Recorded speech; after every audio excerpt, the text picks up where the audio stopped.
Hello, welcome back to design institute. और आज मैं आपके लिए लेकर आ गया हूँ एक और फ्लोर प्लान जिसका साइज़ हमारा 40 बाय 90 यानी कि बहुत बड़ा प्लाट है, बहुत बढ़िया है, आप ही के लिए है। तो चलिए हम इसको स्टार्ट करते हैं। स्टार्ट करने से पहले मैं आपको बता देता हूँ जो इनकी रिक्वायरमेंट है वो है 2 BHK सेट, यानी कि 2 बेडरूम बनने हैं, एक ड्राइंग रूम है, किचन और भी बहुत कुछ है। तो चलिए स्टार्ट करते हैं। सबसे पहले मैं आपको दिखा देता हूँ इसकी डायमेंशंस। ये रही हमारी 40 फुट इसकी बैक और फ्रंट है, और जिसकी डेप्थ है वो हमारी 90 फुट है। 40 बाय 90 का ये हमारा प्लान हो गया है। तो चलिए ये सबसे पहले आ जाते हैं हम अपने मेन गेट पे। ये रहा हमारा मेन गेट, यहाँ से करते हैं हम एंट्री। जैसे आप यहाँ से एंट्री करते हैं आपको देखने को मिलता है ये पोर्च। ये हमारा सारा पोर्च, यहाँ पे आप कार की पार्किंग वगैरह कर सकते हैं। और ये आगे तक हमारा पोर्च ही है। पोर्च का जो हमने साइज़ दिया है वो हमने दिया है 10 बाय 34, यानी कि 10 फीट बाय 34 फीट का हमने ये पोर्च का साइज़ दिया हुआ है।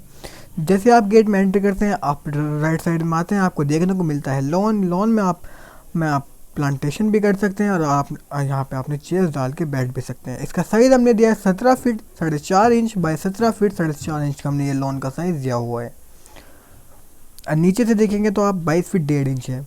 अब आप आगे चलते हैं। जैसे आप आगे चलते हैं आपको देखने को मिलता है ये छोटा सा जनरेटर रूम, जिसका डोर हमने यहाँ से दिया हुआ है। जनरेटर रूम का साइज़ हमने दिया हुआ है 6 फीट 4.5 इंच बाय 8 फीट का हमने जनरेटर रूम दिया हुआ है।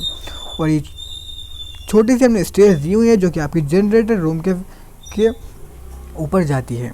और यहीं पे हमने बनाई है WC, जिसका डोर हमने यहाँ से दिया हुआ है। और हमने WC का साइज़ दिया है 6 फीट बाय 4 फीट की हमने WC बनाई हुई है।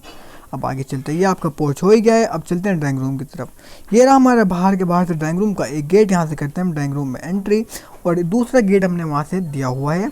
ये आपका स्लाइड डोर रहेगा, ये आपका वैसा ही डोर रहेगा।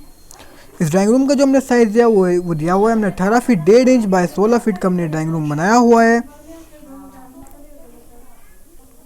और इसके वेंटिलेशन के लिए हमने 2 विंडो लगा दिया है। ये रही हमारी पहली विंडो डोर के बिल्कुल राइट साइड में, और जो हमारी दूसरी विंडो है वो इस तरफ है। इससे इस ड्राइंग रूम का फुल वेंटिलेशन होता रहेगा। तो 18 फीट 1.5 इंच बाय 16 फीट का हमने ड्राइंग रूम बनाया हुआ है। अब आगे चलते हैं। यहाँ से आ जाते हैं हम पोर्च से होकर अपने मेन हाउस में। यहाँ से कर लेते हैं इसमें एंट्री। जैसे आप इसमें एंट्री करते हैं आपको देखने को मिलती है लॉबी। हमने लॉबी का साइज़ यहाँ पे दिया है 23 फीट बाय 31 फीट 1.5 इंच की हमने यहाँ पर लॉबी बनाई हुई है। ये सारी हमारी लॉबी है। और ये आप आगे जाएंगे तो आपको ये डाइनिंग एरिया मिल जाएगा। यहाँ पर आपकी डाइनिंग टेबल रखी हुई होगी। अब चलते हैं इस तरफ। जैसे आप एंट्री करते हैं आपको लेफ़्ट साइड में दिखता है पूजा रूम, जिसका डोर हमने यहाँ से दिया हुआ है। और हमने पूजा रूम का साइज़ दिया है 5 फीट 6 इंच बाय 8 फीट का हमने पूजा रूम बनाया हुआ है। और पूजा रूम के वेंटिलेशन के लिए हमने लगा दिया यहाँ से विंडो, ताकि यहाँ से इसका फुल वेंटिलेशन होता रहे। अब आगे चलते हैं। जैसे आप आगे जाते हैं आपको देखने को मिलती है ये ओपन। और हमने जो इसका साइज़ दिया है ओपन का वो दिया है हमें 10 फीट बाय 14 फीट 6 इंच की हमने ये ओपन बनाए हुए है। और ये हमारी टॉयलेट है, इसका डोर हमारा ये हमारा टॉयलेट है, इसका डोर हमारा ये रहा। ये सारी हमारी टॉयलेट ही है। अब आगे चलते हैं। जैसे आप आगे आते हैं आपको देखने को मिलती है किचन, जिसका डोर हमने यहाँ से दिया हुआ है। ये रहा हमारा किचन। और जो हमने किचन का साइज़ दिया हुआ है वो दिया हुआ है हमने 13 फीट बाय 9 फीट का हमने ये किचन बनाया हुआ है। और इसके वेंटिलेशन के लिए हमने यहाँ से विंडो लगा दिया ताकि यहाँ से इसका फुल वेंटिलेशन होता रहे। और इसी से कनेक्ट किए हुए हमने वॉश और स्टोर, यानी कि हमने अटैच किया कर दिया यहाँ से वॉश, जिसका डोर हमने यहाँ से दे दिया है। ये आपका वॉशिंग एरिया होगा। यहाँ पर आप सिंक वगैरह जो भी लगाना चाहें वो लगा सकते हैं। और हमने इसका साइज़ दिया हुआ है 7 फीट 1.5 इंच बाय 6 फीट की हमने ये बनाई हुई है। और इसके वेंटिलेशन के लिए हमने यहाँ से कर दिया है ये अरेंजमेंट, ताकि यहाँ से इसका फुल वेंटिलेशन होता रहे। अब आगे चलते हैं अपने स्टोर की तरफ। तो इसी से हमने कनेक्ट किया हुआ है स्टोर।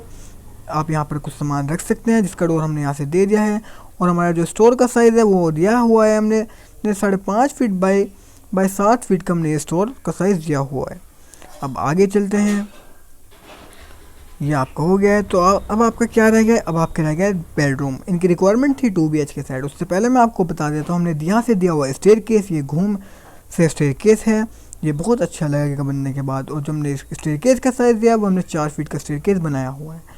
और इसी के नीचे यानी कि स्टेयर केस के बिल्कुल जस्ट बराबर में हमने एक और स्टोर दिया हुआ है, जिसका डोर हमने यहाँ से दिया हुआ है। स्टोर का साइज़ हमने दिया है 4 feet 2.5 inch by 3 feet 1.5 inch का हमने स्टोर बनाया हुआ है। अब चलते हैं बेडरूम की तरफ। इनकी रिक्वायरमेंट थी 2 BHK सेट, यानी कि 2 बेडरूम इसमें बनने थे, जो कि हमने बना दिए हैं। ये रहा हमारा पहले बेडरूम का डोर। यहाँ से करते हैं पहले बेडरूम में एंट्री।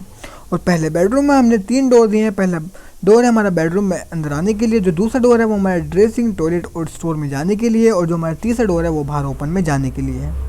तो पहले डोर से आ जाते हैं हम अपने पहले बेडरूम में, और जो हमने बेडरूम का साइज़ दिया है वो हमने दिया है 13 फीट बाय 15 फीट, 7.5 इंच का हमने बेडरूम बनाया हुआ है। और इसके वेंटिलेशन के लिए बेडरूम के थर्ड डोर के बिल्कुल राइट साइड में विंडो लगा दिया ताकि यहाँ से इसका फुल वेंटिलेशन होता रहे। तो अब चलते हैं सेकंड डोर की तरफ। जैसे आप सेकंड डोर पे आते हैं आपको देखने को मिलता है ड्रेस। सेकंड डोर को क्रॉस करते आप अंदर आ जाते हैं और आपको देखने को मिलती है यहाँ से ड्रेसिंग। इसका साइज़ हमने दिया है 5.5 फीट बाय 11 फीट की हमने ड्रेसिंग बनाई हुई है और इसी से कनेक्ट की हुई है हमने स्टोर। इसका डोर हमने यहाँ से दे दिया है और हमने स्टोर का साइज़ दिया है 5.5 फीट बाय 8 फीट 1.5 इंच का हमने स्टोर बनाया हुआ है। और इसी से कनेक्ट किया हुआ हमने टॉयलेट। इस टॉयलेट में हमने 2 डोर दिए हुए हैं। पहला डोर हमारा ड्रेसिंग से होकर जाता है और जो दूसरा डोर है वो हमारा ओपन से होकर जाता है। इसका साइज़ हमने दिया है टॉयलेट का 9.5 फीट बाय 6 फीट 6 इंच का हमने ये टॉयलेट बनाया, यानी कि 9.5 बाय 6.5 फीट की हमने ये टॉयलेट बनाई हुई है और इसमें 2 डोर दिए हुए हैं। तो अब आते हैं थर्ड डोर पर इस बेडरूम के। जैसे आप थर्ड डोर को क्रॉस करते हैं तो आप ओपन एरिया में आ जाते हैं। इस ओपन एरिया है ये सारा का सारा, यहाँ पर आप वॉशिंग वगैरह भी कर सकते हैं या फिर आराम से बैठ भी सकते हैं। चलिए अब चलते हैं सेकंड बेडरूम की तरफ। ये आ गए हैं अब हम अपने सेकंड बेडरूम की तरफ। और सेकंड बेडरूम का हमारा डोर ये रहा जहाँ से करते हैं इसमें एंट्री। हमने सेकंड बेडरूम का साइज़ दिया है 13 फीट बाय 15 फीट 7.5 इंच का हमने ये बेडरूम बनाया हुआ है और इसमें भी हमने 3 डोर दिए हुए हैं। पहला डोर हमारा बेडरूम में अंदर आने के लिए, दूसरा डोर हमारा ओपन में जाने के लिए और जो तीसरा डोर है हमारा टॉयलेट, ड्रेस और स्टोर में जाने के लिए है। तो फर्स्ट डोर से हम आ गए बेडरूम में और इस बेडरूम के वेंटिलेशन के लिए हमने सेकंड डोर के बिल्कुल राइट साइड में यानी कि यहाँ पर हमने लगा दिया है विंडो ताकि यहाँ से इसका फुल वेंटिलेशन होता रहे। तो अब चलते हैं सेकंड डोर की तरफ। इस बेडरूम के फर्स्ट डोर से हम अंदर आ गए। सेकंड डोर हमारा सामने ही है, यहाँ से आ जाते हैं हम इसमें। जैसे आप इसको क्रॉस करते हैं तो आप ओपन एरिया में आ जाते हैं। ये सारा हमारा ओपन एरिया है, मैंने इसके बारे में आपको पहले ही बता दिया है। अब चलते हैं इस बेडरूम के थर्ड डोर पर। जैसे आप थर्ड डोर पर आते हैं आपको देखने को मिलती है ड्रेसिंग, जिसका साइज़ हमने दिया है 5.5 फीट बाय 12 फीट की हमने ड्रेस बनाई हुई है और इसी से कनेक्ट किया है हमने टॉयलेट, जिसका डोर हमने यहाँ से दे दिया है। हमने टॉयलेट का साइज़ दिया है 9 feet 6 inch by 6 feet 6 inch का हमने टॉयलेट बनाई हुई है। इसके वेंटिलेशन के लिए हमने यहाँ से अरेंजमेंट कर दिया है, यहाँ से इसका फुल वेंटिलेशन होता रहेगा। और इस टॉयलेट को भी हमने 2 डोर दिए हैं। पहला डोर हमारे ड्रेसिंग से है और दूसरा डोर हमारा ओपन से है। और इसके बाद हमने आ जाते हैं स्टोर पे। ये रहा हमारा तीसरा डोर जहाँ से हम स्टोर पर आ जाते हैं और हमने यहाँ पे स्टोर का साइज़ दिया है 5 फीट 6 इंच बाय 10 फीट का हमने स्टोर बनाया हुआ है। ये हमारा स्टोर हो गया। तो मैंने आपको 40 बाय 90 के प्लान में काफ़ी बड़ा था, मैंने आपको सभी कुछ बता दिया। अगर आपकी रिक्वायरमेंट इससे मैच होती है तो आप इससे कुछ आइडियाज़ ले सकते हैं। अगर आपकी रिक्वायरमेंट इससे मैच नहीं हो रही है, आपकी रिक्वायरमेंट कुछ हो रहे हैं, आप कुछ और चाहते हैं, आपके प्लॉट का साइज़ कुछ और है, तो आप हमसे कॉन्टैक्ट कीजिए। जो भी आपकी रिक्वायरमेंट होगी हम उसको फुलफ़िल करके आपको सेंड कर देंगे। Thank you very much. हमारा फ़ोन नंबर आपको डिस्क्रिप्शन में या फिर चैनल के अबाउट में मिल जाएगा, आप वहाँ से ले सकते हैं।